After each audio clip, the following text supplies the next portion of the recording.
আবুল আহাব যখন পাথর নিয়ে রাসূলকে মারার জন্য তেরে আসছে, আল্লাহ পাকের আরশে আসীমের মধ্যে জোয়ার শুরু হয়ে গেছে।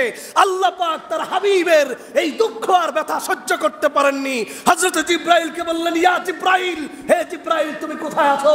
জিবরাইলকে বললেন, যাও, যে আবুল আহাব আমার প্যার নবীর বিরুদ্ধে তাপ্পান শব্দ উচ্চারণ করে রাসূলকে ধ্বংস হয়ে যাও বলেছে, পাথর নিয়েছে, এই লাহাবকে আজকে থেকে নিয়ে কিয়ামত পর্যন্ত সকল আবুল আহাব আবু জাহালের প্রেতাত্মাদেরকে আমি আল্লাহ দাঁত ভাঙা জবাব দিয়ে উচিত শিক্ষা দিয়ে কোরআনের সূরা আয়াত নাজিল করে দিয়ে ঘোষণা করছি, কোন আবুল আহাবের রাসূল বিদ্বেষীদের, কোন রাসূল বিরুদ্ধাচরণকারীদের ঠাঁই এই দুনিয়ার মধ্যে হবে না, ঠিক কিনা?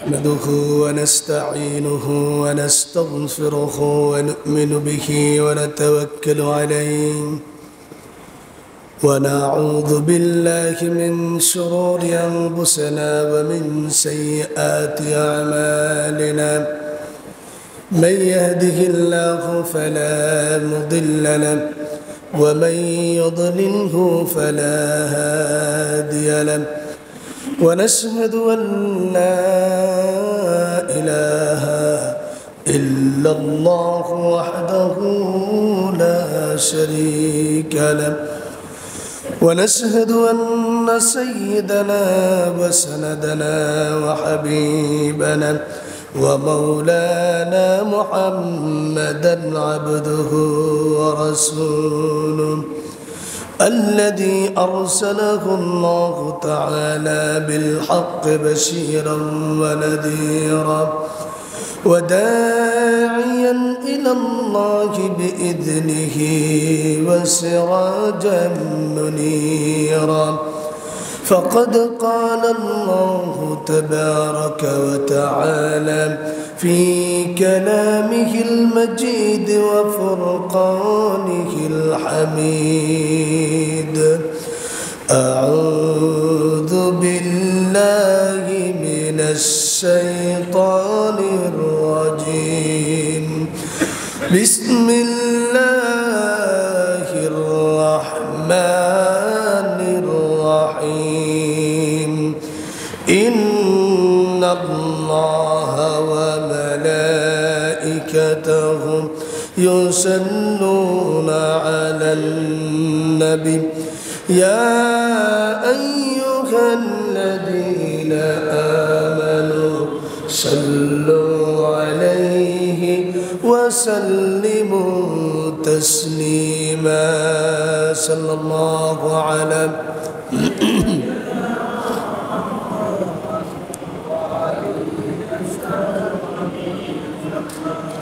بلغ العلا بكمالهم كشف الدجى بجماله حسنت جميع خصاله صلوا عليه وآله بلغ العلا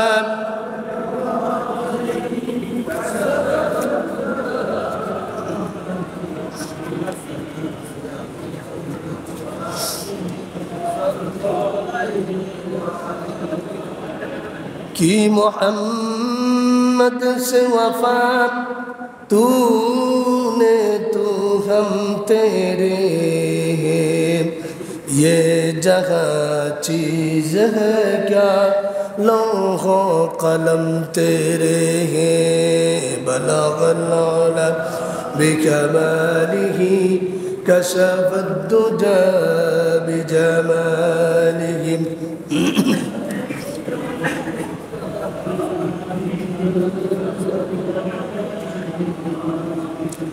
يا صاحب الجمل ويا سيد البشر من وجهك المنير لقد نور القمر بلغ العلا بكماله كشف الدجى بجماله حسنت جميع خصاله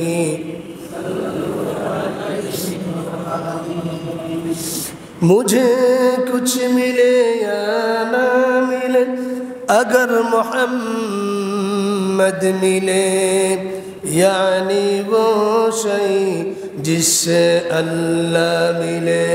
बलगल उला बिकमालिही कसफद्दुजा बिजमालिही, हसनत जमीउ खसालिही, सल्लु अलैहि व आलिही।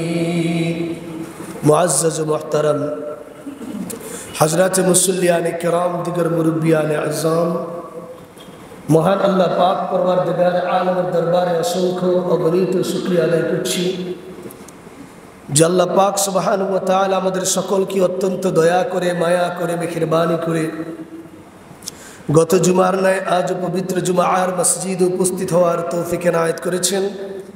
এই জন্য সে রব্বুল ইজ্জত ওয়াল জালালের দরবারে সর্বোচ্চ শক্তি দিয়ে সকলের শুকরিয়া তান বলছি আলহামদুলিল্লাহ।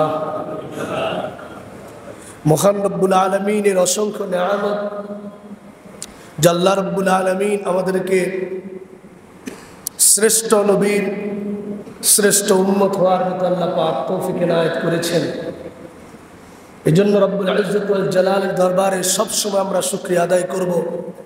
আল্লাহ পাক যেন যেমনিভাবে শ্রেষ্ঠ নবীর উম্মত হওয়ার তৌফিক এনায়েত করেছেন, তেমনিভাবে আল্লাহ পাক সেই রাসূলের সুপারিশ নিয়ে যেন জান্নাতের মধ্যে সবার আগে আমরা পৌঁছতে পারি, আল্লাহ তৌফিক দান করুন, বলুন আমিন। সম্মানিত মুসল্লিয়ান ইকরাম, আমরা ধারাবাহিক আলোচনার একটি অংশ হিসাবে শানে রিসালাত, প্যার নবী, বিশ্ব নবী, মানবতার নবী রাসূল করিম সাল্লাল্লাহু আলাইহি ওয়াসাল্লামের শান, মান, ইজ্জত, ওয়াকার নিয়ে গত জুমায় আমরা ধারাবাহিকভাবে আলোচনা করে আসছিলাম। তার কারণ হলো বিশ্ব নবী সাল্লাল্লাহু আলাইহি ওয়াসাল্লামের অনুসরণ অনুকরণ ছাড়া এই গোটা পৃথিবী যেমন অন্ধকার, আর্থলি লাইফ যেমন নাকি অন্ধকার, আফটার লাইফ মৃত্যুর পরের জীবন, হাসর নসর, ফুলসিরাত, সকল কিছুই একমাত্র নবীর সুপারিশ ছাড়া অন্ধকার। যদি কেউ জান্নাতে যেতে হয় তো আল্লাহ রাব্বুল আলামিন পারমিশন দিয়েছেন রাসূল করিম সাল্লাল্লাহু আলাইহি সাল্লামকে। রাসূল করিম সাল্লাল্লাহু আলাইহি সাল্লামের সুপারিশ হাসরের ময়দানে সকল নবীর আগে, সবার আগে যিনি সুপারিশ করবেন তিনি বিশ্ব নবী সাল্লাল্লাহু আলাইহি ওয়াসাল্লাম। সেই রাসূলকে ভালোবাসা ছাড়া, সেই প্যার নবীকে মহব্বত ছাড়া, তার তরিকা অনুসরণ করা ছাড়া আমি আপনি আমরা কোনোদিনও দুনিয়া এবং আখিরাতের সফলতার স্বর্ণ শিখরে পৌঁছতে পারবো না। এই জন্য আল্লাহ রাব্বুল আলামিন পবিত্র কোরআনে মাজিদের মধ্যে ইরশাদ করে দিয়ে বলেন, কুল ইন কুনতুম তুহিব্বুনাল্লাহ ফাত্তাবিউনি ইউহিব্বুকুমুল্লাহ ওয়া ইয়াগফির লাকুম যুনুবাকুম আল্লাহু গফুরুর রহিম। মহান আল্লাহ রাব্বুল আলামিন আমার রাসূলকে দিয়ে ঘোষণা করে বলেছেন, হে নবী, দুনিয়ার সকল মানুষকে আপনি জানিয়ে দিন যে ইন কুনতুম তুহিব্বুনাল্লাহ, হে দুনিয়ার মানব সকল, যদি তোমরা মহান আল্লাহকে মহব্বত এবং ভালোবাসতে চাও, রাসূলকে আল্লাহ পাক পারমিশন দিয়েছেন, বলেছেন আপনি বলে দিন ফাত্তাবিউনি, তাহলে অবশ্যই অবশ্যই তোমরা আমি রাসূলকে অনুসরণ করো। সুবহানাল্লাহ। আমি রাসূলকে যদি তোমরা অনুসরণ করো, আমি রাসূলকে মহব্বত করো, ভালোবাসো, আমি রাসূল যা যা নিয়ে এসেছি করো, যা যা করার জন্য নিষেধ করেছি তা বর্জন করো, এক কথায় আমার পুরা শরীয়তের বিধিবিধানকে যদি তোমরা মেনে চলতে পারো, আল্লাহ রাব্বুল আলামিন পবিত্র কোরআনে বলেন, পরিপূর্ণ পদাঙ্ক অনুসরণ করে রাসূলকে চলতে পারলে ইউহিব্বুকুমুল্লাহ, আল্লাহ তোমাদের সকলকে মহব্বত করবেন, ভালোবাসবেন। সুবহানাল্লাহ। এবং ওয়াগফির লাকুম যুনুবাকুম, তোমাদের যাবতীয় সকল ধরনের গুনাহ আল্লাহ রাব্বুল আলামিন মাফ করে দিবেন। এই আয়াতের মাধ্যমে স্পষ্ট কোরআনের ইনস্ট্রাকশন আমরা বুঝতে পারি যে রাসূলের অনুসরণ এবং মহব্বতেই আল্লাহর ভালোবাসাই আমরা খুঁজে পাবো ইনশাআল্লাহ। রাসূল ছাড়া, রাসূলের পদাঙ্ক অনুসরণ ছাড়া, প্যার নবী, বিশ্ব নবী, মানবতার নবী মুহাম্মদুর রাসূলুল্লাহ সাল্লাল্লাহু আলাইহি ওয়াসাল্লামের অনুসরণ ছাড়া পৃথিবীর কোনো মানুষ কোনোভাবেই আল্লাহকে পেতে পারে না। যদি তুমি আল্লাহকে পেতে চাও তাহলে অবশ্যই রসুলকে মেনে চলতে হবে। বলেন সুবহানাল্লাহ। অন্য আয়াতে আল্লাহ রাব্বুল আলামিন পবিত্র কোরআনের 28 নম্বর পারার সূরা হাসরের মধ্যে আল্লাহ রাব্বুল আলামিন আয়াত নাযিল করে দিয়ে বলেন, মা আতাকুমুর রাসূলু ফাখুযুহু ওয়া মা নাহাকুম আনহু ফান্তাহু ওয়াত্তাকুল্লাহা ইন্নাল্লাহা শাদীদুল ইকাব। আল্লাহ রাব্বুল আলামিন বলেন, দুনিয়ার মানুষেরা রে, আমার প্যারা নবী তোমাদের জন্য যা যা নিয়ে এসেছে তোমরা তাই মেনে চলো, তাই পালন করো। ফাখুযুহু, ভালো করে ধরো। ওয়া মা নাহাকুম আনহু ফান্তাহু, আর যে জিনিস থেকে নিষেধ করেছেন সেই জিনিসই তোমরা বর্জন করো। তাহলেই আমি আল্লাহ রাব্বুল আলামিন বুঝতে পারবো তোমরা আমাকেও ভালোবাসো, আর আমাকেও যারা ভালোবাসতে পারো, আমার রাসূলকে ভালোবাসতে পারো, আমি আল্লাহ রাব্বুল আলামিন তোমাদের ইহকালীন পরকালীন উভয় জাহানে তোমাদের জন্য শান্তির হাওয়া চালু করে দিয়েছি।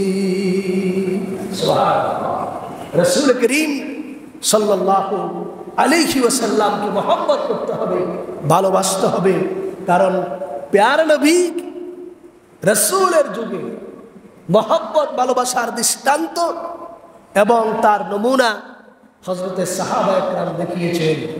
পাশাপাশি যারা এই রাসূলকে ভালো না বেসে প্যারা নবীর বিরুদ্ধে সিদ্ধান্বেষণ করেছে, বিভিন্ন ধরনের মন্তব্য করেছে, রসুলকে বিভিন্নভাবে চিত্রায়িত করে অশ্লীলতার শব্দ উচ্চারণ করেছে, বাক্য উচ্চারণ করেছে, মহান আল্লাহ রাব্বুল আলামিন সাথে সাথে সেই সময়ে কোরআন নাজিলের মাধ্যমে তাদের উপযুক্ত দাঁত ভাঙ্গা জবাব দিয়েছেন। বলেন সুবহানাল্লাহ। যার প্রমাণ আমরা গত সপ্তাহ পবিত্র কোরআন সুন্নাহর আলোকে আমরা আলোচনা শুনেছি। আমরা সে আলোচনা শুনে বুঝতে পেরেছি সেই যুগে নয়, শুধু এই যুগে, যেই যুগে রাসূল করিম সাল্লাল্লাহু আলাইহি ওয়াসাল্লামকে কোন কুলাঙ্গার বিভিন্নভাবে চিত্রায়িত করতে চাইবে, আল্লাহ রাব্বুল আলামিন তার উপযুক্ত দাঁত ভাঙ্গা জবাব যেমন তৎকালীন যুগে দিয়েছেন, তেমনি ভাবে কোরআনে আল্লাহ পাক স্পষ্ট ভাষায় বর্ণনা করে আমাদেরকে হুঁশিয়ার করে দিয়েছেন। বলেন সুবহানাল্লাহ। ধারাবাহিক আলোচনায় আমরা বলেছিলাম রাসূল করিমকে পাগল বলেছিল, উম্মাদ বলেছিল, বিভিন্নভাবে চিত্রায়িত করেছিল তৎকালীন সময়ের কুলাঙ্গার জারজ সন্তান ওলীদ ইবনে মুগীরা। এই কথাটুকু গত সপ্তাহে আপনাদের সামনে কোরআনের আয়াতে উল্লেখ করেছিলাম, নুন ওয়াল কলামি ওয়া মা ইয়াসতুরুন। সেই সূরাতে আল্লাহ রাব্বুল আলামিন সেই ওলীদ ইবনে মুগীরার মুখোশ উন্মোচন করে দিয়েছেন জাতির সামনে যে তুমি আমার রাসূলকে নিয়ে এত বাড়াবাড়ি করতেছো, শুনে রাখো তোমার গোপন ইতিহাস, গোপন রহস্য আমি আল্লাহ জাতির সামনে উন্মুক্ত করে দিলাম, উন্মোচন করে দিলাম। তোমার বাবার সঠিক পরিচয় নেই, তুমি হলা পিতৃ পরিচয়হীন জারজ সন্তান। ঘোষণা করেছেন কে? আল্লাহ রাব্বুল আলামিন নিজে বলেছেন, ওয়ামা সাহিবুকুম বিমাজনুন। ওরে দুনিয়ার কুলাঙ্গাররা শুনে নাও, তোমরা যারা আমার রাসূলকে মজনুন বলে, পাগল বলে, উম্মাদ বলে বিভিন্ন ভাবে তোমরা চালু করতে চাও, প্রচার করতে চাও, শুনে রাখো তোমাদের একজনেই যাই ওলীদ ইবনে মুগীরার নাম আমি আল্লাহ কোরআনে যেই সূরাতে আমার আল্লাহ আমি নবীকে পবিত্র ইন্নাকা লা আলা খুলুকিন আযীম সার্টিফিকেট দিয়েছি, সেই সূরার অংশের মধ্যে আমি আল্লাহ এই ওলীদ ইবনে মুগীরা কুলাঙ্গারকে উতুল্লিন বাদা যালিকা জানিন, জানার ওয়ালাদুজ জানা, এই ওলীদ ইবনে মুগীরাকে আমি আল্লাহ জারজ সন্তান উপাধি এবং তার মুখোশ উন্মোচন করে বলে দিয়েছি। সুতরাং এই যুগ থেকে নিয়ে কিয়ামত পর্যন্ত আল্লাহ জাতিকে জানান দিচ্ছেন, এই যুগ থেকে নিয়ে কিয়ামত পর্যন্ত যারা এই বিশ্ব নবী, প্যারা নবী আমার হাবিবকে নিয়ে ছিদ্রান্বেষণ করবে তাদেরও আমি সার্টিফিকেট দিলাম, ইতিহাস তোমরা তালাশ করে নাও, এদেরও বাবার কোনো পরিচয় থাকবে না। ঘোষণা কার? আল্লাহ।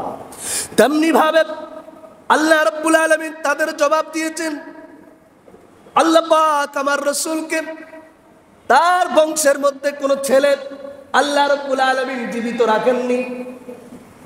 মেয়েদেরকে জীবিত রেখেছেন, ছেলেকে জীবিত রাখেননি। এটা আল্লাহর একমাত্র রহস্য রয়েছে। আল্লাহ কেন ছেলেদেরকে একেবারে বৃদ্ধ বয়স পর্যন্ত আল্লাহ জীবিত রাখেননি, এটা ভালো জানেন কি আল্লাহ।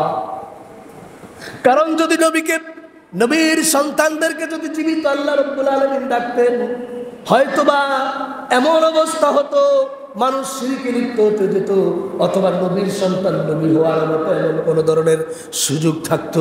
কিন্তু আল্লাহ পাক যেহেতু আমার রাসূলকে ঘোষণা করে দিয়েছেন, মা কানা মুহাম্মাদুন আবা আহাদিন মির রিজালিকুম ওয়ালাকিন রাসূলুল্লাহি ওয়া খাতামান নবিয়্যিন। আল্লাহু আকবার। আল্লাহ রাব্বুল আলামিন বলেন, দুনিয়ার মানুষেরা আমার প্রিয় নবী কোন বয়স্ক, কোন প্রাপ্তবয়স্ক, কোন সন্তানের, কোন যুবকের বাবা নন।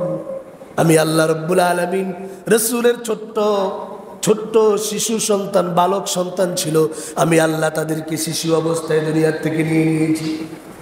সুতরাং আমার নবী কেন নিয়ে নিয়েছি, আয়াতের দ্বিতীয় অংশ আল্লাহ রাব্বুল আলামিন জবাব দিয়ে জাতিকে বুঝাই দিচ্ছেন, আমি আল্লাহ রাব্বুল আলামিন ভালোই জানি, এই জন্য আমি আমার রাসূলের বংশে কোনো পুত্র সন্তান রাখি নাই। এমন যখন নাকি রাসূলের জীবনে ঘটেছে, একে একে পুত্র সন্তানগুলা দুনিয়া থেকে যখন আল্লাহ পাক নিয়ে নিচ্ছেন, তখন এই কাফেররা, এই তৎকালীন সময়ের কুলাঙ্গাররা রাসূল করিম সাল্লাল্লাহু আলাইহি ওয়াসাল্লামকে তারা ব্যঙ্গ করে, বিভিন্নভাবে চিত্রায়িত করে তারা রাসূলকে বলতেছিল যে রাসূল করিম সাল্লাল্লাহু আলাইহি ওয়াসাল্লাম তার কোনো ধরনের বংশ থাকবে না, উনি নির্বংশ হয়ে যাবেন। এর মধ্যে অন্যতম ছিল ইহুদি এই কুলাঙ্গার আস ইবনে ওয়াইল। সে জাতির সামনে উপস্থাপন করতেছিল, আরে আবু লাহাব, উতবা, সাইবা, আবু জাহাল, তোমাদের তো সন্তান আছে, তোমাদের বংশ কিয়ামত পর্যন্ত থাকবে, কিন্তু মুহাম্মদ তার কোনো বংশ থাকবে না, কারণ তার ঘরের মধ্যে কোনো পুত্র সন্তান জীবিত নেই। এমন ভাবে তারা চিত্রায়িত করে, ব্যঙ্গাত্মক বিভিন্ন রূপ ধারণ করে জাতির সামনে যখন উপস্থাপন করতে চেয়েছিল, আল্লাহ রাব্বুল আলামিন সাথে সাথে দেরি না করে আল্লাহ পাক পবিত্র কোরআনের মধ্যে একটি ছোট্ট সূরা নাজিল করে দিয়ে তাদের দাঁত ভাঙা জবাব দিয়ে আল্লাহ রাব্বুল আলামিন স্পষ্ট কোরআনে বর্ণনা করে দিয়েছেন। বলেন সুবহানাল্লাহ। এই মর্মে আল্লাহ রাব্বুল আলামিন কোরআনের সূরা নাজিল করে দিয়ে বলেন, ইন্না আ'তাইনাকাল কাউসার ফাসাল্লি লিরাব্বিকা ওয়ানহার ইন্না শানিআকা হুয়াল আবতার। আল্লাহু আকবার। আল্লাহ রাব্বুল আলামিন বলেন, নবী হ্যাঁ, এদের কোনো কথায় আপনি বিচলিত হবেন না, এই কুলাঙ্গারদের কোনো কথায় আপনি কোনো কর্ণপাত করবেন না, কারণ আমি তো আল্লাহ আছি, যে আল্লাহ আপনাকে এতিম অবস্থায় সহায়তা করেছেন, যে আল্লাহ আপনাকে, আপনি কিছুই চিনতেন না, আপনাকে সব চিনি আমি আল্লাহ রাব্বুল আলামিন দিয়েছি। ওয়ামা আদরাক, আমি আল্লাহ রাব্বুল আলামিন আপনার যা যা জানা দরকার তা তা আপনাকে জানিয়ে দিয়েছি। আল্লাহ রাব্বুল আলামিন সূরা দুহার মধ্যে নাযিল করে দিয়ে বলেন, আলাম ইয়াজিদকা ইয়াতীমান ফাআওয়া ওয়া ওয়াজাদাকা দাল্লান ফাহাদা ওয়া ওয়াজাদাকা আইলান ফাআগনা। নবী হে, আপনি এতিম ছিলেন, আমি আল্লাহ আপনাকে আশ্রয় দিয়েছি। আপনি কিছুই দেখতেন না, জানতেন না, আমি আল্লাহ আপনাকে দেখাই দিয়েছি। আপনি ছিলেন গরীব, আপনার কোনো টাকা পয়সা ছিল না, দিনের কাজ করবেন সেই টাকাটুকু আপনার ছিল না, আমি আল্লাহ আপনাকে আরবের সবচেয়ে বড় সম্পদশালী শিল্পপতি নারীকে আপনার আন্ডারে রেখে দিয়ে সব কিছু দ্বীনের জন্য যিনি খরচ করে দিয়েছেন, হযরতে খাদিজাতুল কুবরা রাদিয়াল্লাহু তাআলা আনহা, আমি আপনাকে সেইভাবে সব কিছু দান করেছি। সুতরাং এই দু চারটা খুচরা খুচরা কুলাঙ্গা এদের প্ররোচনায় আপনি ব্যথিত হবেন না, আপনি টেনশন করবেন না। আমি আল্লাহ এদের দাঁত ভাঙ্গা জবাব দিতে পবিত্র কোরআনকে রেডি রেখেছি। জিব্রাইলকে বললেন, জিব্রাইল যাও এদের দাঁত ভাঙ্গা জবাব দিয়ে আমার পক্ষ থেকে সূরা কাউসার নিয়ে যাও। সুবহানাল্লাহ। সাথে সাথে জিবরাইল আলাইহিস সালাতু ওয়াস সালাম এসে আয়াত নাযিল করে দিলেন, ইন্না আ'তাইনাকাল কাউসার। নবী হ্যাঁ, আপনাকে আমি আল্লাহ রাব্বুল আলামিন হাউজে কাউসার দান করেছি। দুনিয়ার মধ্যে তো মর্যাদা দিয়েছি, মৃত্যুর পরে হাউজে কাউসারের মর্যাদা দিয়েছি, যে হাউজে কাউসারের পানি পান করা ছাড়া একজনও পিপাসা নিবারণ করতে পারবে না। আল্লাহু আকবার। আল্লাহ রাব্বুল আলামিন বলেন, ইন্না আ'তাইনাকাল কাউসার ফাসাল্লি লিরাব্বিকা ওয়ানহার ইন্না শানিআকা হুয়াল আবতার। নবী হে, আপনার ব্যাপারে যারা বলেছে আপনি নির্বংশ, আপনার কোনো বংশ থাকবে না, আমি তাদের ঘোষণা করে দিচ্ছি, ইন্না শানিআকা হুয়াল আবতার। আপনার দুশমন যারা, আপনার বিরুদ্ধাচরণকারী যারা, তারাই হবে নির্বংশ, আপনার শত্রুই সেই নির্বংশ হবে।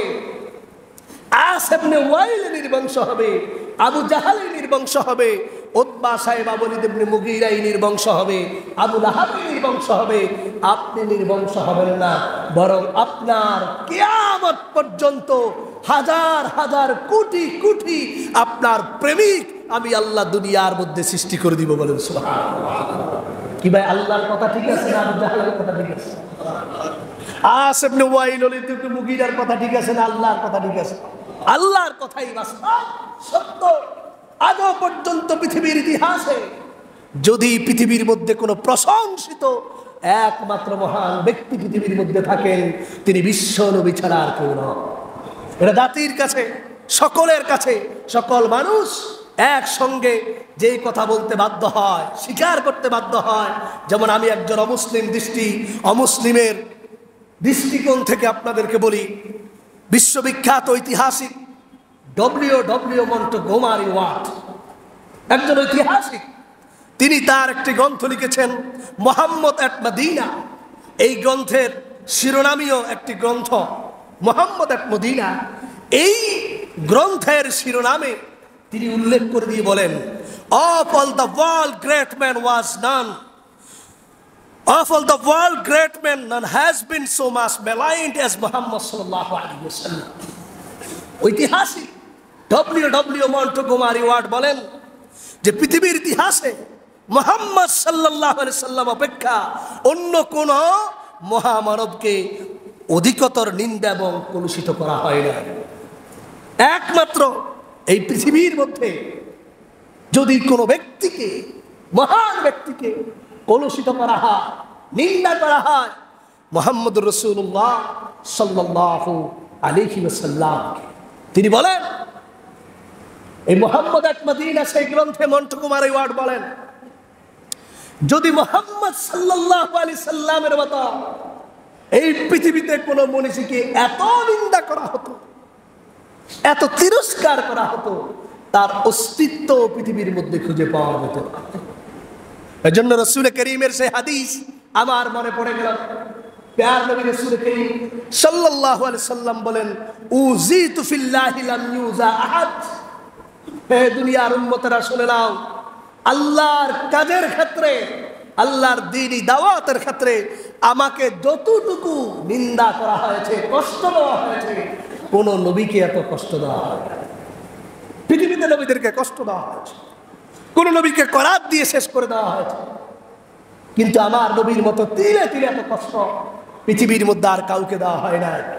সেই মুহাম্মদুর রাসূলুল্লাহ সাল্লাল্লাহু আলাইহি সাল্লামকে সেই যুগ থেকে এই যুগ আর অনেক পরেও যারা এই তিরস্কার করবে, ছিদ্রান্বেষণ করবে, যার জ্বলন্ত প্রমাণ দেখেছেন এই ভারতের মুম্বাইয়ে আমার রসূলকে নিয়ে, তার বিবিকে নিয়ে কটূক্তি করার অপরাধে পুরা ভারতের মুম্বাই যেমন মনে হয় যেন ইসলামের একটি শহর হয়ে গিয়েছে। শুধু তাই না, সেখান থেকে ছোঁয়া লেগে বাংলাদেশের বিভিন্ন কলেজ, ইউনিভার্সিটি সহ বিভিন্ন জায়গায় প্রতিটি জুমার বয়ানে, এমনকি বিশ্বের বিভিন্ন অঞ্চলে মুহাম্মদুর রাসূলুল্লাহ সাল্লাল্লাহু আলাইহি সাল্লামের সিরাত নিয়ে রাসূল করিম সাল্লাল্লাহু আলাইহি সাল্লামের সেই বাস্তবতা প্রশংসা নিয়ে জায়গায় জায়গায় আলোচনা করা হচ্ছে, বলেন সুবহানাল্লাহ। শুধু তাই নয়, আপনি এখনো যদি বর্তমান সময়ে আমাদের গুগলে সার্চ দিয়ে স্পষ্ট ভাষায় যদি আপনি লেখেন who is the best man in the world, এখনই বসে যদি আপনি সার্চ দিয়ে লেখেন, সেই গুগল যার কলকাঠি গোড়ায় সব হলো অমুসলিম, অধিকাংশ মুসলিম, সেই গুগলে পর্যন্ত এখনো বলে দিবে মুহাম্মদ সাল্লাল্লাহু আলাইহি সাল্লাম is the best man in the world, বলেন সুবহানাল্লাহ। শুধু তাই না, বারবার বলেছি, আরো বলছি, সেই ইংল্যান্ডের ব্রিটিশ মিউজিয়ামের সামনে, সেই ব্রিটিশ মিউজিয়ামের সামনে এখনো স্বর্ণাক্ষরে যার নাম লেখা আছে, পৃথিবীর কোন দার্শনিকের নাম তো তারা উচ্চারণ করেনি।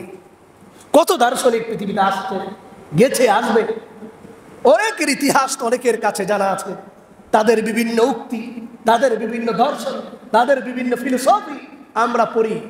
কই সেই ব্রিটিশ মিউজিয়ামের সামনে তো কোনো দার্শনিকের নাম এমন সুন্দরভাবে লেখা নেই, যা লেখা আছে আমার প্যার নবী, বিশ্ব নবী, মানবতার নবী রাসূল করিম সাল্লাল্লাহু আলাইহি সাল্লামের ব্যাপার স্পষ্ট যেখানে লেখা আছে, as a father, as a teacher, as a লভিভার, as a reformer of the society, Muhammad সাল্লাল্লাহু আলাইহি সাল্লাম is the superman of the world. Muhammad সাল্লাল্লাহু আলাইহি সাল্লাম is the superman of the world. লিখতে লিখতে বলেছে, অ্যাজ এ ফাদার, পিতা হিসাবে যদি কাউকে তোমরা সম্বোধন এবং প্রশংসিত পিতা দেখতে চাও, পৃথিবীর মধ্যে মুহাম্মদুর রাসূলুল্লাহ সাল্লাল্লাহু আলাইহি সাল্লামের মতো এত সুন্দর পিতা, এত সুমহান আদর্শের পিতা আমরা আর কাউকে দেখি না। একজন হিন্দু ধর্মাবলম্বী বলেন, একজন খ্রিস্টান ধর্মাবলম্বী বলেন, একজন বৌদ্ধ ইহুদি ধর্মাবলম্বী বলেন, তারাই তাদের মুখের ভাষায় উচ্চারণ করতে বাধ্য হয়েছে যে আমরা এমন সুমহান আদর্শের পিতা, এমন সুমহান আদর্শের লভিভার, reformer of the society, teacher, এমনকি সর্বক্ষেত্রে সকল ক্ষেত্রে প্রশংসিত এমন মহান পুরুষ, এমন মহান ব্যক্তি পৃথিবীর মধ্যে আর একজনকে দেখাতে পারবে না যার তুলনা আল্লাহ রাব্বুল আলামিন কাউকে রাখেননি, তুলনাহীন, যাকে তুলনা করা যায় না, বিশ্বনবী হযরত মুহাম্মদ রাসূলুল্লাহ সাল্লাল্লাহু আলাইহি সাল্লাম। আল্লাহু আকবার। এই জন্য আল্লামা জামি রাহমাতুল্লাহি আলাইহি তার কিতাবের মধ্যে কবিতা আকারে উল্লেখ করে বলেন, ইয়া সাহিবাল জামাল ওয়া ইয়া সাইয়্যিদাল বাশার, ইয়া সাহিবাল জামালি ওয়া ইয়া সাইয়্যিদাল বাশার, মিন ওয়াজহিকাল মুনীর লাকাদ নাওয়ারাল কমার, লা ইউমকিনু আত-তানাউ কামা কানা হাক্কুহু, লা ইউমকিনু আত-তানাউ কামা কানা হাক্কুহু, বা'দা খুদা বুজুর তুই কিসসা মুখতাসার। আল্লাহু আকবার। তিনি বলেন, ইয়া সাহিবাল জামাল ওয়া ইয়া সাইয়্যিদাল বাশার, হে সকল সৌন্দর্য গুণের অধিকারী মুহাম্মদুর রাসূলুল্লাহ সাল্লাল্লাহু আলাইহি সাল্লাম, মিন ওয়াজহিকাল মুনীর লাকাদ নাওয়ারাল কমার, আপনার চেহারা মোবারকের সেই সুমহান আলোতে গোটা জমিন আলোকিত হয়ে গিয়েছে। আপনার প্রশংসা আমরা কি করব? লা ইউমকিনু সানাউ কামা কানা হাক্কুহু, আপনার প্রশংসা শেষ করে আমরা আমাদের এই ছোট্ট মুখে শেষ করতে পারবো না। এক কথাই আমরা ঘোষণা দিচ্ছি, বা'দা খুদা বুজুর্গ তুই কিসসা মুখতাসার, আল্লাহর পরে এই জমিনের মধ্যে একমাত্র সম্মানিত ব্যক্তি হলেন আপনি মুহাম্মদুর রাসূলুল্লাহ সাল্লাল্লাহু আলাইহি ওয়াসাল্লাম। সেই রাসূল করিম সাল্লাল্লাহু আলাইহি সাল্লামের ব্যাপারে আমার আপনার মতো ছোট্ট খাট্ট যেই সমস্ত দুনিয়ার যারা পৃথিবীর মধ্যে একটু নাম প্রকাশ করতে চায়, নিজেদেরকে হাইলাইটস করতে চায়, তাদের ব্যাপারে স্পষ্ট ঘোষণা হচ্ছে রাসূল করিম সাল্লাল্লাহু আলাইহি সাল্লামের ব্যাপারে যারাই যেইভাবে কোনো সমালোচনা সেই যুগে করেছে, এই যুগে করবে, কিয়ামত পর্যন্ত করবে, এদের জমিনে থাকার কোনো অধিকার, আল্লাহর এই জমিনে থাকার কোনো অধিকার নাই। ইনশাআল্লাহ বিধান নিয়ে একটু পরেই আমরা আসছি। পরবর্তী অংশে আলোচনা করছি রাসূল করিম সাল্লাল্লাহু আলাইহি সাল্লামের প্রেমে একেবারে বিমোহিত হয়ে রাসূলের চাচা একজনের নাম ছিল চাচা আবুল আহাব। প্যার নবীর বেলাদত মোবারকের কথা শুনে চাচা আবুল আহাব নিজে পর্যন্ত নিজের সবচেয়ে দামি বাঁদিকে আজাদ করে দিয়েছিল। কিন্তু দুঃখের বিষয় হলো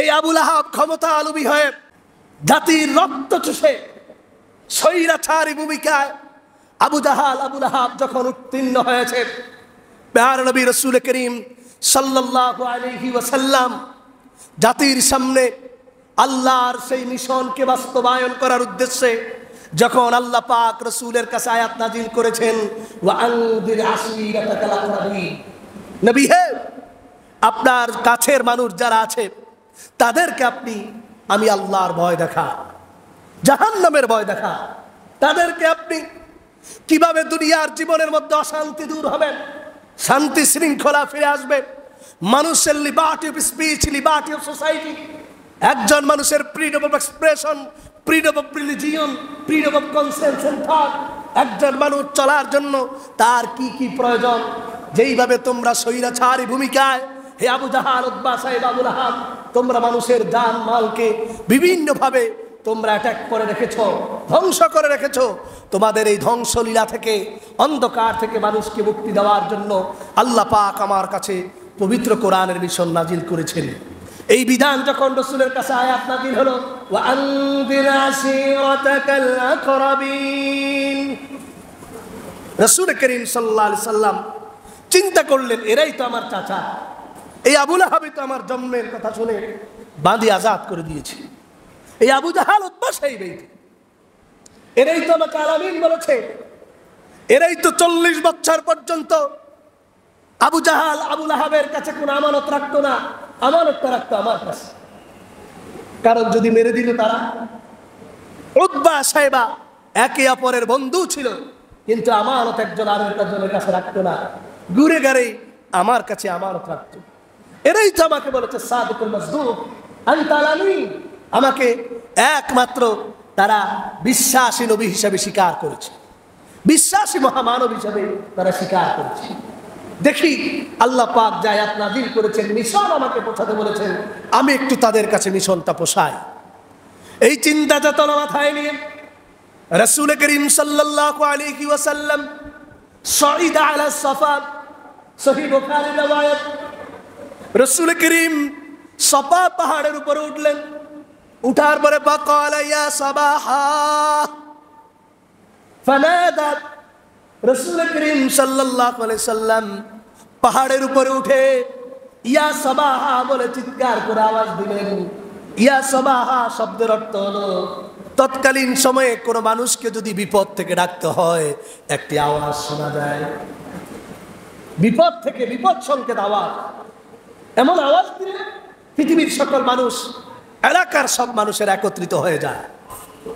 রাসূল করিম এমন একটা আওয়াজ দিলেন, ইয়া সাবাহা, পাহাড়ের উপরে উঠতে যখন আওয়াজ দিলেন সব আরবের নেতা খেতা যা আছে সবাই সাফা পাহাড়ের মধ্যে উঠা শুরু করলো। আওয়াজটা দিয়েছে কে দেখতে হবে, আওয়াজ দিয়েছেন একজন মহামানব, 40 বছর পর্যন্ত যার কোনো ভুল ত্রুটি, যার কোনো ধরনের দোষ আমাদের কাছে কোনোদিন প্রকাশ হয় নাই এবং কোনোদিন আমরা তার দোষ ত্রুটি দেখি নাই, এমন সুন্দর চরিত্রের মহামানব আওয়াজ দিয়েছে। সুবহানাল্লাহ। আপনাদের সমাজের মধ্যে যদি এমন কোনো চরিত্রের, ভালো চরিত্রের সন্তান যদি 40 বছর 30 বছর পর্যন্ত আত্মগোপনে থেকে হঠাৎ করে বেরিয়ে এসে কোনো মানুষের কাছে তার খারাপ কোনো রিপোর্ট নেই, যদি আপনাদেরকে ডাক দেয়, আমার মনে হয় একজন মানুষও তার ডাক শোনা ছাড়া থাকবে না, যে লোকটা তো খুব ভালো মানুষ, কি বলতে চায় আজকে একটু শুনি। আবুল আহাব চলে গেল, উতবা চলে গেল। এই গত পরশুদিন 2 দিন আগে বুখারী শরীফের 2 নম্বর খণ্ডে এটা পড়ায় আপনাদেরকে বলতেছি। আরবের সব ব্যক্তিরা সাফা পাহাড়ের উপরে উঠে গেল, যে হাঁটতে পারে না সেও গেল, যে চলতে পারে না লাঠিতে ভর দিয়ে গেল। হায়রে, একজন মহামানব আমাদেরকে ডাক দিয়েছে, দেখি না কি বলে আসে। সকলেই আবেগ নিয়ে সেখানে গেল, রাসূল আবেগ নিয়ে কথা বলতেছিল। প্যার নবী তাদেরকে ডাক দিয়ে বলেন, ইয়া মা'শারা কুরাইশ,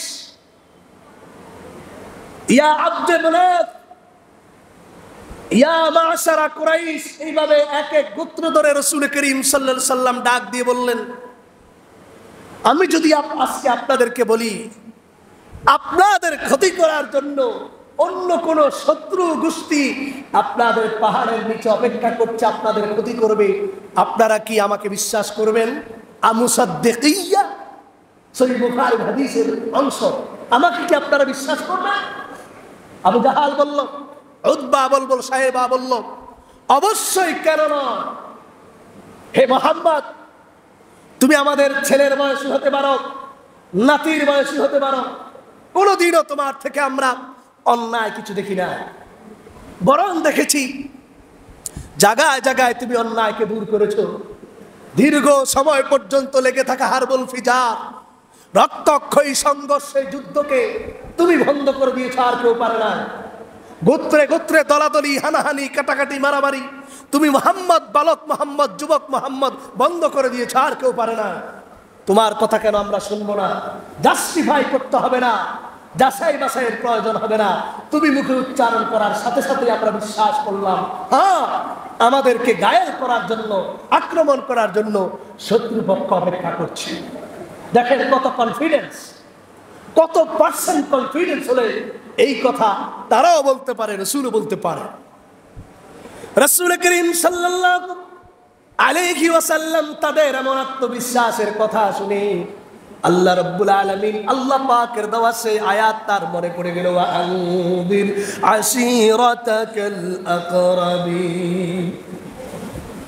এই আয়াতটি যখন মনে পড়ে গেল, প্যারা নবী রাসূল করিম সাল্লাল্লাহু আলাইহি ওয়াসাল্লাম সাথে সাথে শুনে নিজের আত্মবিশ্বাস তাদের দেখে তাদেরকে বললেন, ওরে আরবের কুরাইশেরা, শুনে রাখো, এতদিন পর্যন্ত তোমরা যেই মূর্তি পূজা করলা, সেই মূর্তি পূজা তোমাদেরকে শান্তি দিতে পারে না। তোমাদের মালিক তো এই মূর্তি নয়, লাত নয়, মানাত নয়, উজ্জা নয়, সরস্বতী নয়, দুর্গা দেবী নয়, শারদীয় দুর্গোৎসব সহ যাই তোমরা করো, এটাকে তোমরা উসিলা বানিয়েছো, কিন্তু তোমাদের মূল মালিক হলেন একমাত্র কে? কথা বলেন না কে? হযরত রাসূল করিম এইভাবে ডাক দিয়ে বললেন, ওরে শোনো, এই লাত, মানাত, উজ্জা তারা মাছিও লড়াইতে পারে না, তাদের নাকের ডগায় মশা বসে, এই মশাকে পর্যন্ত তারা তাড়াইতে পারে না। এমন সেই নিজের বানানো মূর্তিকে কেন তোমরা পূজা করো? এই মূর্তি শান্তি দিতে পারে না। আবু জাহাল, তুমি যে চেয়ারে বসে আছো, এই চেয়ারে বসে মানুষকে আইন বানাও, এই আইন দিয়ে মানুষের উপর জুলুম করো, নির্যাতন করো। শুনে রাখো, এই জুলুম নির্যাতন বেশি দিন থাকবে না, এই জুলুম নির্যাতন যেই কোনো মুহূর্তে শেষ হয়ে যেতে পারে। সুতরাং আমি আল্লাহর পক্ষ থেকে একটা মিশন নিয়ে তোমাদের আত্মবিশ্বাসের উপর তোমাদের জন্য ছেড়ে দিলাম, কুলু লা ইলাহা ইল্লাল্লাহ তুফলিহুন। ও আরববাসীরা, তোমরা এক বাক্যে স্বীকার করো, লা ইলাহা ইল্লাল্লাহু মুহাম্মাদুর রাসূলুল্লাহ সাল্লাল্লাহু আলাইহি ওয়াসাল্লাম। কত আত্মবিশ্বাস হলে রাসূল এই কথা বলতে পারেন? সকলেই চুপ থাকলেও আবু জাহাল গবেষণা করতেছে, মনে মনে ভাবতেছে কথা কিন্তু খারাপ বলে না। এবার উতবা সহ সাধারণ মানুষগুলো ভাবতেছে, আসলে এতক্ষণ যে বক্তব্যটা মুহাম্মদ সাল্লাল্লাহু আলাইহি সাল্লাম দিয়েছে, একটুও খারাপ বলেছে? কোনো খারাপ বলেনি। চিন্তা চেতনা মাথায় নিয়ে প্রত্যেকেই নীরব হয়ে আছে। হঠাৎ করে দূর থেকে আবু লাহাব নামক এই নরাশংস, আবু লাহাব নামক এই নর্দমার কীট, আবু লাহাব নামক এই কুলাঙ্গার সহ্য করতে না পেরে একটি পাথর দিয়ে রাসূলের দিয়ে তেড়ে আসতেছিল, আর রাসূলকে বলতেছিল, তাব্বাল্লাকা ইয়া মুহাম্মদ সাইরাল ইয়াউম আলিহাদা জামাতানা।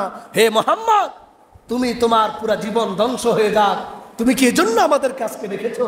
এই কথা বলার সাথে সাথে রাসূল এত ব্যথিত হয়েছেন, এত ব্যথা পেয়েছেন, হায় রে, একটু আগে তোমরা আমাকে সাপোর্ট করেছিলে, আমার কথা শুনবে বলে তোমরা ওয়াদা করেছিলা। আবু লাহাব যখন পাথর নিয়ে রসুলকে মারার জন্য তেরে আসছে। আল্লাহ পাকের আরশে আসীমের মধ্যে জোয়ার শুরু হয়ে গেছে। আল্লাহ পাক তার হাবিবের এই দুঃখ আর ব্যথা সহ্য করতে পারেননি। হযরত জিবরাইলকে বললেন, ইয়া জিবরাইল, হে জিবরাইল তুমি কোথায় আছো? জিবরাইলকে বললেন, যাও, যে আবু লাহাব আমার প্যার নবীর বিরুদ্ধে তাপ্পান শব্দ উচ্চারণ করে রসুলকে ধ্বংস হয়ে যাও বলেছে, পাথর নিয়েছে, এই লাহাবকে আজকে থেকে নিয়ে কিয়ামত পর্যন্ত সকল আবু লাহাব আবু জাহালের প্রেতাত্মাদেরকে আমি আল্লাহ দাঁত ভাঙা জবাব দিয়ে উচিত শিক্ষা দিয়ে কোরআনের সূরা আয়াত নাজিল করে দিয়ে ঘোষণা করছি, কোন আবু লাহাবের রাসূল বিদ্বেষীদের, কোন রাসূল বিরুদ্ধাচরণকারীদের ঠাঁই এই দুনিয়ার মধ্যে হবে না, ঠিক কিনা? ঘোষণা করেছেন কি? আল্লাহ পাক সাথে সূরা নাজিল করে দিলেন। আমার সাথে সকলে পড়েন, তাব্বাত ইয়াদা আবি লাহাবিন ওয়া তাব মা আগনা আনহু মালুহু ওয়া মা কাসাব سيصلى نارا ذات لهب وامرأته حمالة الحطب في جيدها حبل من مسد الله أكبر। আল্লাহ রাব্বুল আলামিন বলেছেন, তাব্বাত ইয়াদা আবি লাহাবি ওয়া তাব। আবু লাহাব যেই শব্দ উচ্চারণ করেছে সেই শব্দ দিয়ে আমি আল্লাহ কোরআন আয়াত নাযিল করেছি। আবু লাহাব এবং তার আশপাশ যা আছে সাঙ্গ পাঙ্গ প্রেতাত্মা আন্ডা বাচ্চা সহ কিয়ামত পর্যন্ত সব ধ্বংস হয়ে যাবে। ইতিহাস সাক্ষী, আল্লাহ নিজে বলেছেন আবু লাহাব ধ্বংস হয়ে গেছে, সাঙ্গ পাঙ্গরাও প্রেতাত্মা ডিম বাচ্চা সবই ধ্বংস হয়ে গেছে, ঠিক কিনা? সুতরাং সেই দুই একটা আন্ডা বাচ্চা যদিও দুনিয়ার মধ্যে থাকে আবু লাহাবের প্রেতাত্মা, এরা কিছু করবে, রসুলের বিরুদ্ধে আচরণ করবে। বাংলার 18 কোটি মানুষ যেমন জেগে উঠেছে, ইন্ডিয়ার মধ্যে তৌহিদি জনতার জোয়ার যখন এসেছে, এই জোয়ারে থুতু ফেললেই এই সমস্ত কুলাঙ্গার ইন্ডিয়া থেকে বেসে যাবে ইনশাআল্লাহ। রসুলের বিরুদ্ধাচরণকারী সাথে রসুলের বিধান, স্পষ্ট কোরআন এবং হাদিসের বিধান সেই যুগে ওঠাই ছিল না, এই যুগ হবে না, কিয়ামত পর্যন্ত হবে না। আল্লাহ কোরআনে কি বলেছেন, রসুল হাদিসে কি বলেছেন, এই বিষয়টুকু আমরা আজকে কিছু অংশ আলোচনা করেছি। ইনশাআল্লাহ আগামী জুমায় চূড়ান্ত আলোচনা হবে in the light off the Holi Quran and authentic books of হাদিস। সাথে রসুল, আল্লাহ রসুলের বিরুদ্ধাচরণকারী তার পরিণতি কি পৃথিবীর মধ্যে হয়েছে এবং হবে, এই বিষয় শোনার অপেক্ষায়, আগামী পর্ব সকলের কাছে পৌঁছানোর অপেক্ষায় আমরা এখানে ইতি টানলাম। আল্লাহ রাব্বুল আলামিন আমাদের সকলকে যা আলোচনা শুনেছি রসুলের ইশক এবং প্রেম ধরে রাখার মতো, আশিকে রসুল সত্যিকার হওয়ার মতো আল্লাহ পাক আমাদেরকে তৌফিক দান করুন, বলুন আমিন।